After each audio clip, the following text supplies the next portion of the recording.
Experience life at every rank of the German Army during World War II. Level 1. Private. 19 years old. 3 months ago, you were still working at a factory in Stuttgart. Now, you are standing in a trench inside Belarus, clutching a Kar 98K carbine, issued 60 rounds of ammunition, wearing a mass-produced uniform that is already starting to fall apart. Your monthly pay is 30 Reichsmarks, even lower than the wages of a factory worker back home, but you get free rations, free lodging, and free bullets. There are 10 people in your squad. You have only bothered to remember the names of 3 of them. The squad leader in charge of you doesn't care at all whether you know anyone else's name. Half of them will be dead or severely wounded within 6 months. Regardless, your duty is simple.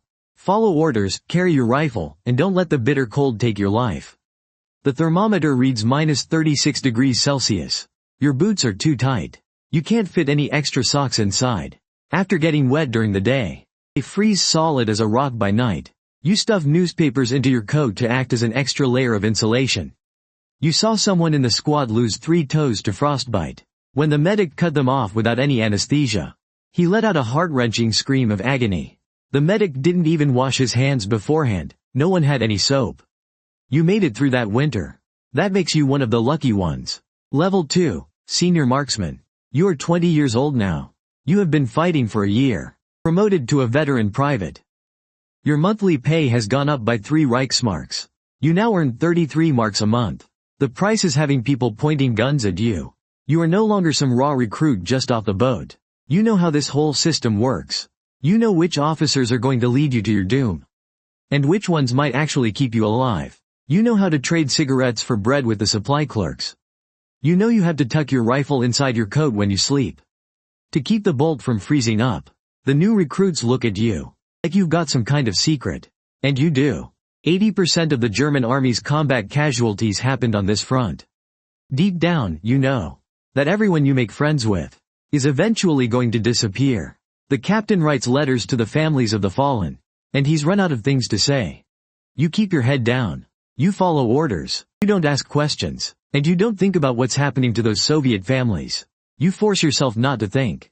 You've survived another year, and earned another promotion. 3rd rank, Junior Squad Leader. You are 21 now. You're a platoon leader in charge of a platoon, carrying the lives of 10 men. Their survival depends on every decision you make. Wehrmacht trains NCOs to think for themselves, they call it. Your superiors only tell you what mission needs to be done, but they don't tell you how to do it. Your monthly pay is 45 Reichsmarks. And in this war that has already swallowed over 1 million Germans, you have to keep 10 men alive. The new recruits from home are worse than before, the nutrition back there. And the training, even less. 8 weeks of training, instead of 16. They don't know how to dig a proper foxhole. They don't know how to check their weapons for ice. You teach them everything yourself, step by step. Even so, half of them are going to die regardless. You write letters for those who can't.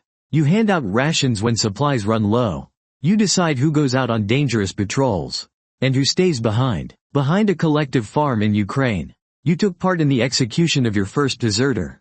The military police handed you a pistol with no bullets in it. You couldn't afford to hesitate. During the war, the Third Reich executed 10,000 of its own soldiers. Hesitation will only make you a part of that number too. Ever since then, you haven't slept soundly once. But you are still alive. Moving up the ranks. Level 4. Acting Field Corporal. You are 23 years old. You are now a Field Sergeant Major. A platoon sergeant, leading 50 men. You are the backbone of the German infantry. In most armies, a platoon is commanded by a lieutenant. But in the Wehrmacht, 1/3 of platoons are led by non-commissioned officers like you. There aren't enough officers left, they keep falling. You manage everything. Training, discipline, tactics. It all rests on your shoulders. Your soldiers call you mother hen behind your back. You handle their pay, rations, disciplinary records, and leave. When they are gone, you pack up their personal belongings and half of their dog tag. The lieutenant in the next platoon is 19. He has only been an officer for 6 weeks. He comes to you for guidance. Because you've survived 3 years in this hellscape, you do your best to keep him alive. He gets hit in the throat by shrapnel at Kursk. He didn't make it. You wrote a letter to his mother. Your name was put forward for officer training. You refused. The mortality rate for officers is much higher. You have seen those numbers. But the war doesn't care about what you want. Level 5. Lieutenant. You are 24 years old. They promoted you to officer anyway. The Wehrmacht is desperate for lieutenants. The Eastern Front burns through them like ammunition. Back in the day, officer candidates needed a university degree. Not anymore. By 1943, all the empire really wants is that so-called National Socialist ideology, awareness, and a willingness to die. You're commanding a platoon. Then, after your company commander gets killed by a bullet in Kaluga, you take over a company. Responsible for 180 men. Most of them are younger than you. Everyone is staring at you, watching to see if you're going to lead them all to their deaths. You learn to read maps. And learn to coordinate artillery fire.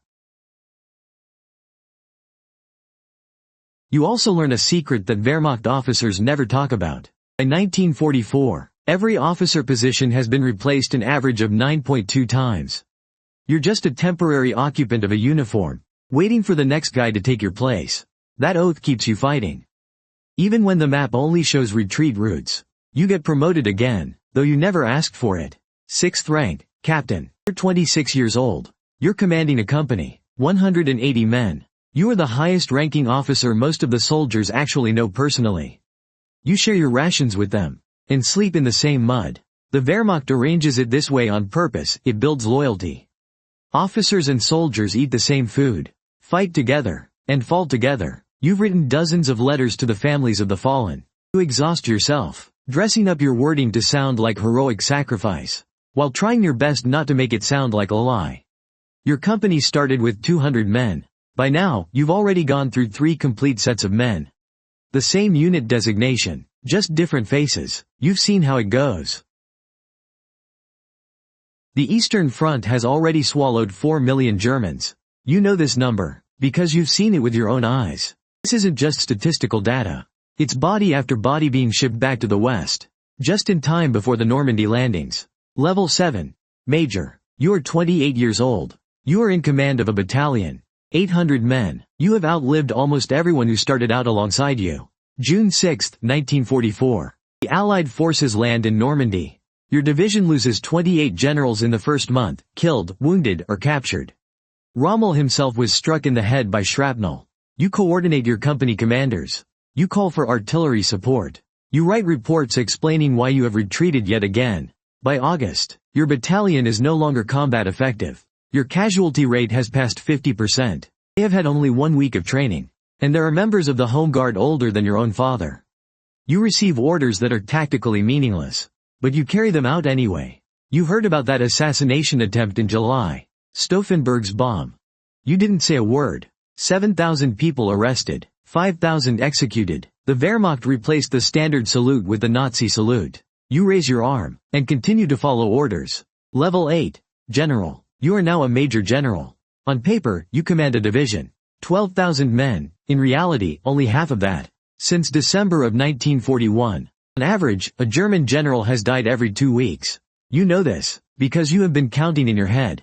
You attend their funerals. If there is anything left to bury, the war is already lost. To say it out loud is defeatism. And defeatism means death. You continue to sign orders. You continue to push your soldiers forward. Iron Crosses are being awarded all on their own. Level 9. The end. May 8, 1945. Surrender. 5,300,000 German soldiers lost their lives. 4 million of them on the Eastern Front. The Eastern Front alone accounted for 4 million. 63% of those deaths occurred in the final 16 months.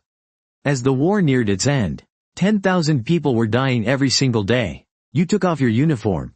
The war was over. But, in a way, it wasn't really over.